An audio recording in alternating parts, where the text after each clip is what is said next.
Hi there, welcome to Procon Grey. In this episode, I'll be talking about this brand new collaboration between Omega and Swatch for a new series of watches called the MoonWatch series. It just happened a couple of days ago, and I believe they went on sale on the 26th of March. The thing is, this is a significant moment in watchmaking history, and I really want to talk about it. So what makes it so significant? Thing is, this new series of watches is a collaboration between Omega, which makes luxury automatic watches, and Swatch, maker of more trendy but budget quartz watches.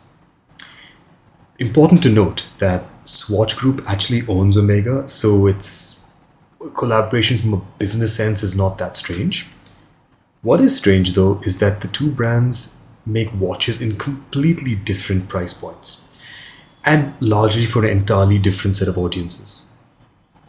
Omega makes luxury watches with automatic movements, and their Speedmaster series has a rich history. Now, these watches typically cost upwards of $7,000 or over 5.5 lakh rupees. Swatch, on the other hand, makes your lightweight, plastic, slim, but trendy watches, and at a significantly cheaper price point of say $100 to $200, so about 7,500 to maybe 15,000 rupees.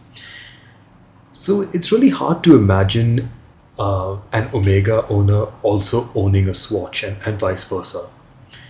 See, one is big and heavy and made of expensive materials like sapphire crystal, ceramic bezels, stainless steel case, so on and so forth.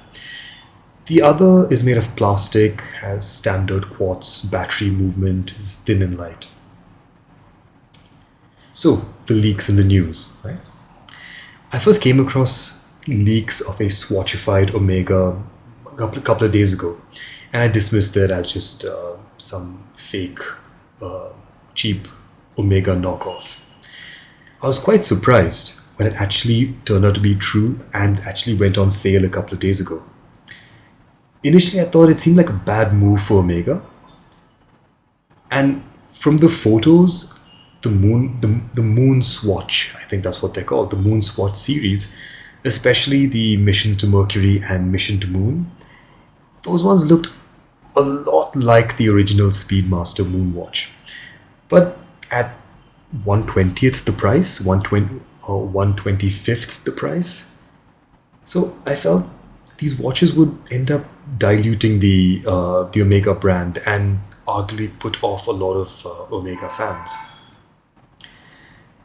I also wondered if the Speedmaster design aesthetic is something that your typical Swatch fans would really appreciate, since they're probably unaware of Omega Speedmaster's rich history, especially with NASA and the moon missions. After having a few days to ponder over this, I realized it's actually a genius idea. And here's my thinking. First point is free marketing. So this is such a bold move by Omega that the internet has been blowing up ever since this got announced. Pretty much every major and minor watch blog and watch channel has been talking about this new series, and largely with great positive reviews. There's been so much hype generated and such a mad rush to go and buy the watches in the store that it's certainly given both companies a significant amount of free PR. Right, so free marketing is definitely one key point. Second, I think it's a boost to Swatch. Now, I'm sure Swatch often loses customers to smartwatches, and smartwatches, especially made by those from Apple, Samsung, or some of the many Chinese brands that massively undercut the others in cost. So having a desirable luxury brand like Omega on the dial along with Swatch could help win back lost customers. So again, a big boost to Swatch. Now, third point is win new non-luxury customers. So they are those like me who like the look of analog watches and who appreciate the rich history of a lot of these watch brands. Now, people like those will definitely be drawn to the MoonWatch range. It's kind of like a gateway model to the world of luxury watches, and at an affordable price point. It's quite likely that some, if not many of us in this category, may go on to buy the full fat Omega luxury watch later on in life. Something that may have never occurred to us till we really bought or got our hands on this gateway drug of a watch. And I think the fourth reason why this is a genius idea is because it'll win back luxury watch buyers. See, even some luxury buyers, I'm sure, will pick these up. And since they have the budget, I don't think they would stop at buying just the one. They might pick a couple, if not the entire series of 11 watches. Just because even buying all 11 is still much, much cheaper than buying a single Omega Speedmaster. Now, it's not all positives, it's not all pros. There are some cons to this. Two of them I would think of. Of the two downsides, the first is actually a feature that I would have liked to see in the MoonWatch or the MoonSwatch series, but is not. And that is Meca-Quartz. You see, Meca-Quartz is kind of like the best of both worlds. It has the accuracy and convenience of a quartz watch and the precision and feel of an automatic. Here's the thing. Let me show you this very fake Omega Speedmaster. Now this is powered by a Meca-Quartz movement. Again, quick disclaimer.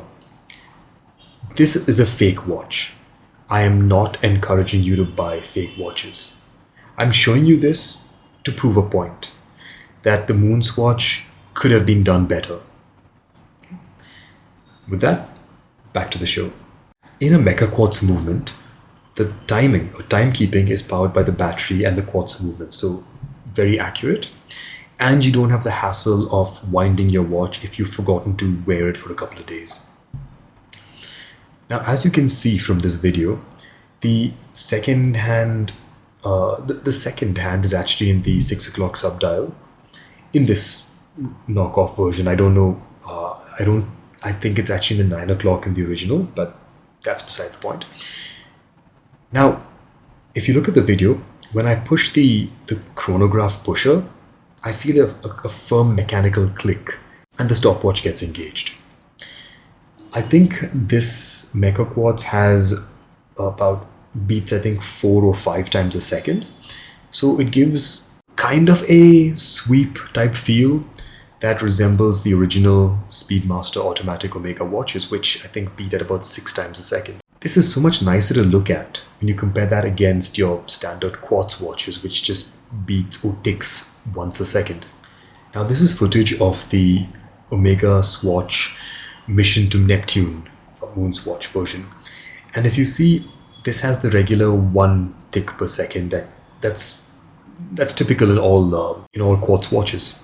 And when you reset, it does a full sweep of the dial to return back to the original position. Unlike the Meca-Quartz, which again I'll show you, you click and it instantly jumps back into position. So in a lot of ways, I find Meca-Quartz really brings the best in both worlds. And I wish that that Omega and Swatch had brought this movement to the MoonSwatch series. I mean, just imagine how much nicer it would have been if you had that movement. I doubt it'll increase the price by much because, again, to put in context, this, and I repeat, fake Omega watch was around 4,000 to 6,000 rupees, which is about 55 to 75 US dollars. So even adding a Meca-Quartz movement might push up the price from the current $260 to about $300 or so. I doubt anyone will complain, and it'll definitely make the watch a lot more desirable. Now, the second issue I have is actually related to this, which is getting a good fake watch, also called a super rep, of a mechanical chronograph movement is very, very difficult. Most fake watches just don't bother having a chrono movement at all. Now with this MoonSwatch, they've gone full quartz. And quartz is so easy to make cheap replica or cheap fakes of. So I predict that soon we'll see so many fake MoonSwatches and they'll be almost indistinguishable from the original MoonSwatches, that it's just a matter of time before the market gets flooded, and not just people getting cheated, which is a terrible thing, but also the value and the appeal of this watch will get highly diluted. So, in conclusion, will I buy a MoonSwatch? You know, I think I will. I think I will buy it. When availability gets easier, which will happen. So for those of you that want to buy it, wait a while. Just wait a while. There'll be enough availability and you'll get a chance to. So I think while I wait, I need to decide which of the 11 do I want to get. You know what? My next video is going to be on ranking each of these 11 watches to see which are my favorites and which ones not so much. And love to hear your thoughts on those as well. So look out for my next video on comparing and contrasting all these 11 watches and picking which is my favorite or top favorites. This is Procon Gray. Catch you in the next one. Signing off. Cheers.